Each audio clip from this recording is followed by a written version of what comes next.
Good morning. Fascinating world of study എന്ന YouTube ചാനലിലേക്ക് സ്വാഗതം.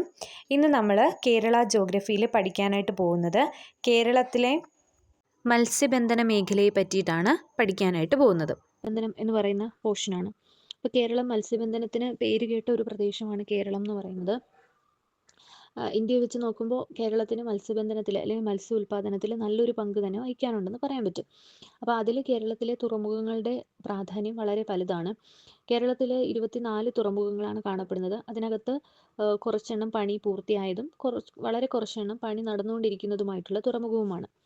സ്വകാര്യ മേഖലയുടെ പങ്കാളിത്തത്തോടുകൂടി നിർമ്മിക്കപ്പെട്ട തുറമുഖമാണ് 2 എണ്ണം ഉണ്ട്.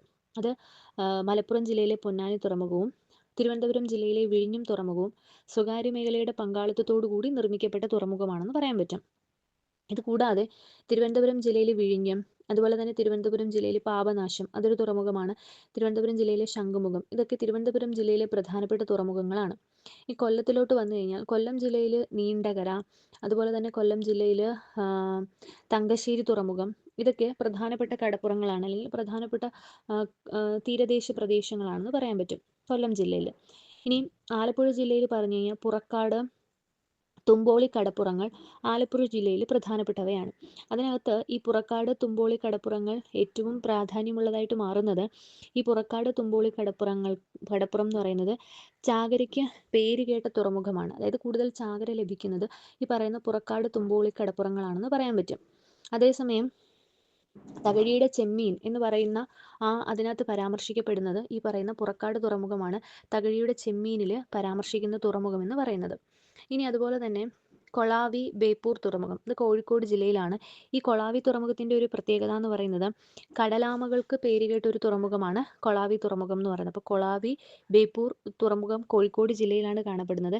ഈ കൊളാവി തുറമുഖത്തിൻ്റെ ഒരു പ്രത്യേകത എന്ന് പറയുന്നത് കടലാമകൾക്ക് പേരുകേട്ട തുറമുഖമാണ് കൊളാവി തുറമുഖം എന്ന് പറയുന്നത്. അടുത്ത തുറമുഖമാണ് മുഴുപ്പിലങ്ങാടി, പയ്യാമ്പലം, അഴീക്കൽ തുറമുഖങ്ങൾ. ഈ 3 തുറമുഖവും കണ്ണൂർ ജില്ലയിലാണ്. മുഴുപ്പിലങ്ങാടി, പയ്യാമ്പലം, അഴീക്കൽ തുറമുഖം കണ്ണൂർ ജില്ലയിലാണ്. അതിനകത്ത് തന്നെ മുഴുപ്പിലങ്ങാടി തുറമുഖത്തിൻ്റെ ഒരു പ്രത്യേകത എന്ന് പറയുന്നത് ഏക ഡ്രൈവിൻ ബീച്ചാണ്. അതായത് നമുക്ക് കടപ്പുറത്തുകൂടി വാഹനം ഓടിക്കാൻ പറ്റുന്ന ഒരേ ഒരു തുറമുഖമാണ് മുഴുപ്പിലങ്ങാടി തുറമുഖം. അത് കണ്ണൂർ ജില്ലയിലാണ്. ഇനി അതുപോലെ തന്നെ പൊന്നാനി തുറമുഖമുണ്ട്. അപ്പോൾ പൊന്നാനി തുറമുഖം എന്ന് പറയുന്നത് മലപ്പുറം ജില്ലയിലാണ് പൊന്നാനി തുറമുഖം. ഇങ്ങനെ ഒരുപാട് 24ഓളം തുറമുഖങ്ങളാണ് കേരളത്തിൽ കാണപ്പെടുന്നത്. ആ തുറമുഖവുമായിട്ട് ബന്ധപ്പെട്ട് നല്ല രീതിയിൽ മത്സ്യോൽപാദനവും നടക്കുന്നുണ്ട്. നമ്മുടെ കേരളത്തിൽ ഇംപ്ലിമെൻ്റ് ചെയ്ത ഒരു മത്സ്യബന്ധന പദ്ധതിയാണ് ഇൻഡോ നോർവീജിയൻ പ്രൊജക്റ്റ് എന്ന് പറയുന്നത്. അത് നീണ്ടകരയിൽ 1953 ഇൻഡോ നോർവീജിയൻ പദ്ധതി ഇൻട്രൊഡ്യൂസ് ചെയ്തത്. അതിൽ ഇന്ത്യയും നോർവേയും കൂടി ചേർന്നിട്ടുള്ള ഒരു പദ്ധതിയാണ്. നീണ്ടകരയിലാണ് ഇംപ്ലിമെൻ്റ് ചെയ്തിട്ടുള്ളത്. മത്സ്യബന്ധനത്തെ പ്രോത്സാഹിപ്പിക്കുക എന്ന് പറയുന്ന ഒരു ലക്ഷ്യത്തോടു കൂടി വന്ന പദ്ധതിയാണ് ഇൻഡോ നോർവീജിയൻ പദ്ധതിയാണ് നീണ്ടകരയിൽ നടത്തിയത്. ഇനി മത്സ്യത്തെ പറ്റിയിട്ടുള്ള പഠനത്തിന് പറയുന്ന പേരാണ് ഇത്തിയോളജി എന്നാണ് അറിയപ്പെടുന്നത്. ഈ കേരളത്തിൻ്റെ കടൽ തീരത്ത് ഏറ്റവും കൂടുതലായി കാണപ്പെടുന്ന മത്സ്യം ഏതാണെന്ന് ചോദിച്ചു കഴിഞ്ഞാൽ ചാള അഥവാ മത്തി എന്നറിയപ്പെടുന്ന മത്സ്യമാണ് കേരളത്തിലെ കടപ്പുറത്ത് ധാരാളമായി കാണപ്പെടുന്നത്. അതായത് ഒമേഗ 3 ഫാറ്റി ആസിഡ്, അതായത് നല്ല കൊഴുപ്പും നല്ല അയഡിൻ്റെ കണ്ടൻറ്റും ഒക്കെ ഈ സമുദ്ര മത്സ്യങ്ങളിൽ കൂടുതലാണ്. അതായത് ഒമേഗ 3 ഫാറ്റി ആസിഡ് കൂടുതലായിട്ടുള്ള ചാള അഥവാ മത്തി, അതാണ് കേരളത്തിൻ്റെ കടൽ തീരങ്ങളിൽ കൂടുതലായി കാണപ്പെടുന്ന മത്സ്യം എന്ന് പറയുന്നത്. എന്നാൽ കേരളത്തിൻ്റെ ഔദ്യോഗിക മത്സ്യം എന്ന് പറയുന്നത് കരിമീനാണ്. എക്സ്ട്രോപ്ലസ് സുരാറ്റൻസിൽ എന്നറിയപ്പെടുന്ന പേൾ ഫിഷ്, അതായത് കരിമീനാണ് കേരളത്തിൻ്റെ ഔദ്യോഗിക മത്സ്യം എന്ന് പറയുന്നത്. ഇനി അടുത്തൊരു പ്രത്യേകത എന്ന് പറയുന്നത് നമ്മുടെ മത്സ്യോൽപാദനം എന്ന് പറയുന്നത് 2 രീതിയിലാണ്. സമുദ്ര മത്സ്യോൽപാദനമുണ്ട്, അതുപോലെ തന്നെ ഉൾനാടൻ മത്സ്യോൽപാദനമുണ്ട്. അപ്പോൾ മൊത്തത്തിൽ സമുദ്ര മത്സ്യോൽപാദനവും ഉൾനാടൻ മത്സ്യോൽപാദനവും കൂടി ചേർന്നിട്ടാണ് മൊത്തത്തിലുള്ള മത്സ്യോൽപാദനം എന്ന് നമ്മൾ പറയുന്നത്. കേരളത്തിലെ മത്സ്യോൽപാദനം ഏറ്റവും കൂടുതലുള്ള ജില്ല ഏതാണെന്ന് ചോദിച്ചു കഴിഞ്ഞാൽ കൊല്ലം ജില്ലയാണ്. എന്നാൽ സമുദ്ര മത്സ്യോൽപാദനം കൂടുതലുള്ള ജില്ല ഏതാണെന്ന് ചോദിച്ചാലും അതും കൊല്ലമാണ്. എന്നാൽ ഉൾനാടൻ മത്സ്യോൽപാദനം ഏറ്റവും കൂടുതലുള്ള ജില്ല ഏതാണെന്ന് ചോദിച്ചു കഴിഞ്ഞാൽ അത് ആലപ്പുഴയാണ്. ഇനി ഏറ്റവും കൂടുതൽ മത്സ്യത്തൊഴിലാളികളുള്ള ജില്ല എന്ന് ചോദിച്ചു കഴിഞ്ഞാൽ അത് ആലപ്പുഴയാണ്. ഇനി ഏറ്റവും കൂടുതൽ സജീവ മത്സ്യത്തൊഴിലാളികളുള്ള ജില്ല ഏതാണെന്ന് ചോദിച്ചാൽ അത് തിരുവനന്തപുരമാണ്. എന്താണ് സജീവ മത്സ്യത്തൊഴിലാളി എന്ന് വെച്ച് കഴിഞ്ഞാൽ കടലിൽ പോയി നേരിട്ട് മത്സ്യത്തെ പിടിക്കുന്ന രീതിയാണ് സജീവ മത്സ്യോൽപാദനം എന്ന് പറയുന്നത്. അപ്പോൾ ഏറ്റവും കൂടുതൽ സജീവ മത്സ്യത്തൊഴിലാളികളുള്ള ജില്ല ഏതാണെന്ന് ചോദിച്ചു കഴിഞ്ഞാൽ തിരുവനന്തപുരമാണ്. ഇനി ഏറ്റവും കൂടുതൽ ഉൾനാടൻ മത്സ്യത്തൊഴിലാളികളുള്ള ജില്ല ഏതാണെന്ന് ചോദിച്ചു കഴിഞ്ഞാൽ അത് എറണാകുളമാണ് ഏറ്റവും കൂടുതൽ ഉൾനാടൻ മത്സ്യത്തൊഴിലാളികളുള്ള ജില്ല എന്ന് പറയുന്നത്. കേരളത്തിലെ ആദ്യത്തെ മാതൃകാ മത്സ്യബന്ധന ഗ്രാമം ഏതാണെന്ന് ചോദിച്ചാൽ എറണാകുളം ജില്ലയിലെ കുമ്പളങ്ങിയാണ് കേരളത്തിലെ ആദ്യത്തെ മാതൃകാ മത്സ്യബന്ധന ഗ്രാമം എന്ന് അറിയപ്പെടുന്നത്. ഇനി ഇന്ത്യയിൽ ഇന്ത്യയിൽ 68% ഉൾനാടൻ മത്സ്യബന്ധനവും 32% സമുദ്ര മത്സ്യബന്ധനവുമാണ് ഉള്ളത്. എന്നാൽ കേരളത്തിൽ നേരെ തിരിച്ചാണ്. കേരളത്തിൽ ഏറ്റവും കൂടുതലുള്ളത് സമുദ്ര മത്സ്യസമ്പത്താണ്. 72% സമുദ്ര മത്സ്യമാണ്. ആ ഉൽപ്പാദനത്തിൽ 72% സമുദ്ര മത്സ്യ ഉൽപ്പാദനമാണ്. അപ്പോൾ സമുദ്ര മത്സ്യങ്ങളുടെ ഉൽപ്പാദനത്തിൽ കേരളം 5-ാം സ്ഥാനത്താണ്. ഇന്ത്യയിൽ കേരളം 5-ാം സ്ഥാനത്താണ് സമുദ്ര മത്സ്യ ഉൽപ്പാദനത്തിൽ. പക്ഷേ ഉൾനാടൻ മത്സ്യ ഉൽപ്പാദനത്തിൽ ഇപ്പോഴും കേരളം വളരെ പിറകിലാണ്. അതായത് മികച്ച രീതിയിൽ മുന്നോട്ട് വരാനായിട്ട് പറ്റിയിട്ടില്ല എന്ന് പറയാൻ പറ്റും.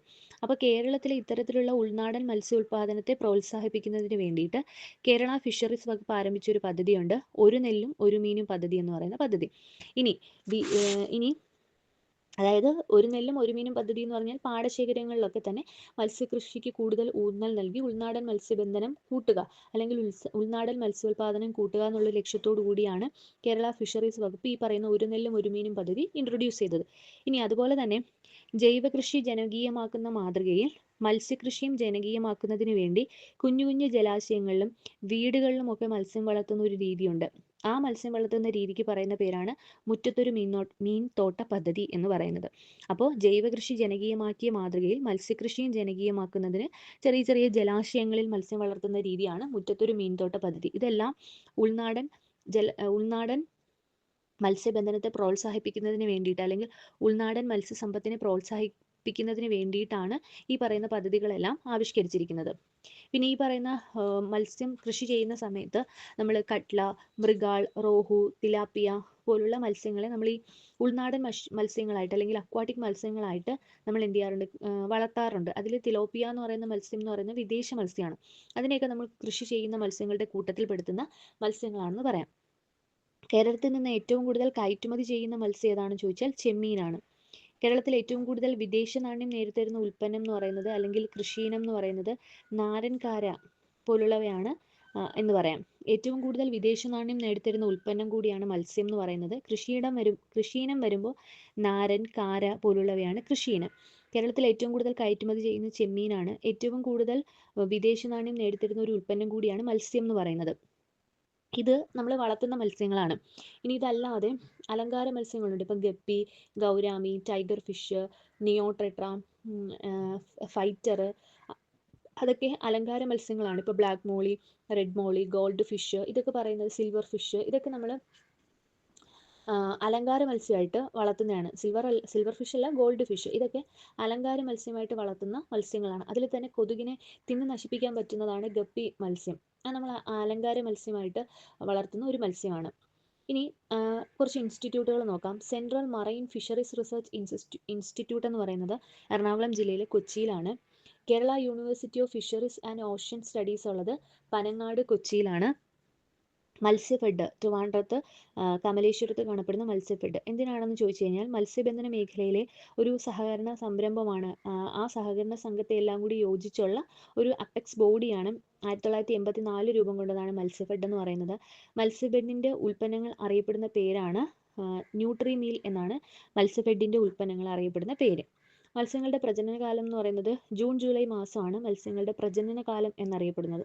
മത്സ്യങ്ങളുടെ പ്രജനനകാലം ജൂൺ ജൂലൈ മാസമാണ്. അപ്പോൾ അന്ന് ട്രോളിംഗ് നിരോധനമാണെന്ന് കടലിൽ പോയി നേരിട്ട് മത്സ്യങ്ങളെ പിടിക്കാനും ഒക്കെ ഉള്ള അവസരം ഇല്ലാതിരിക്കുന്ന സമയമാണ്. ട്രോളിംഗ് നിരോധനം ഏർപ്പെടുത്തുന്നത് സെൻട്രൽ ഗവൺമെൻറ് ആണ്. 1988 ഏർപ്പെടുത്തി തുടങ്ങിയത്. ആദ്യമായിട്ട് ട്രോളിംഗ് നിരോധനം കേരളത്തിൽ ഏർപ്പെടുത്തിയത് കൊല്ലം തീരത്താണ് ആദ്യമായിട്ട് ട്രോളിംഗ് നിരോധനം ഏർപ്പെടുത്തിയത്. ഈ തീരമൈത്രി പദ്ധതിയുണ്ട്. അതായത് വനിതാ മത്സ്യത്തൊഴിലാളികളുണ്ട്. അപ്പം സാമ്പത്തികമായിട്ട് പിന്നോക്കം നിൽക്കുന്ന, അല്ലെങ്കിൽ സാമൂഹികമായിട്ട് പിന്നോക്കം നിൽക്കുന്ന വനിതാ മത്സ്യത്തൊഴിലാളികൾക്ക് കേരള ഗവൺമെൻറ് നൽകുന്ന ഒരു ആശ്വാസ പദ്ധതിയാണ് തീരമൈത്രി പദ്ധതി എന്ന് പറയുന്നത്. അടുത്തൊരു പദ്ധതിയാണ് സാഗർ റാണി പദ്ധതി. അതായത് മത്സ്യത്തിൽ രാസവസ്തുക്കൾ ചേർക്കാറുണ്ട്. അപ്പോൾ അത്തരത്തിൽ മത്സ്യത്തിൽ രാസവസ്തുക്കൾ ചേർക്കുന്ന ആ ഉപയോഗം നിയന്ത്രിക്കാൻ വേണ്ടിയിട്ട് നമ്മൾ വിൽക്കുന്ന മത്സ്യങ്ങളിലാണെങ്കിലും ഒക്കെ തന്നെ കെമിക്കലുകൾ ആഡ് ചെയ്യാറുണ്ട്, രാസവസ്തുക്കളും ഒക്കെ ആഡ് ചെയ്യാറുണ്ട്. അപ്പോൾ അതിനെയൊക്കെ അതിൻ്റെ ഉപയോഗം തടയാനും നിയന്ത്രിക്കാനും ഒക്കെ വേണ്ടിയിട്ട് സംസ്ഥാന ഗവൺമെൻറ് ആവിഷ്കരിച്ച ഒരു പദ്ധതിയാണ് സാഗർ റാണി പദ്ധതി എന്ന് പറയുന്നത്. ഇനി കയറ്റുമതി കൂടുതലുള്ള അലങ്കാര മത്സ്യം ഏതാണെന്ന് ചോദിച്ചു കഴിഞ്ഞാൽ മിസ് കേരളയാണ്. കയറ്റുമതി കൂടുതലുള്ള അലങ്കാര മത്സ്യം എന്ന് പറയുന്നത് മിസ് കേരളയാണ്. അതാണ് കേരളത്തിലെ മത്സ്യബന്ധനവുമായിട്ട് ബന്ധപ്പെട്ട കാര്യങ്ങൾ. വീഡിയോസ് യൂസ്ഫുൾ ആണെന്ന് തോന്നുവാണെങ്കിൽ ലൈക്ക്, ഷെയർ, ഒന്ന് സബ്സ്ക്രൈബ് കൂടി ചെയ്തേക്കുക. അടുത്ത ക്ലാസ്സിൽ അടുത്ത ടോപ്പിക്കുമായിട്ട് വരാം. താങ്ക്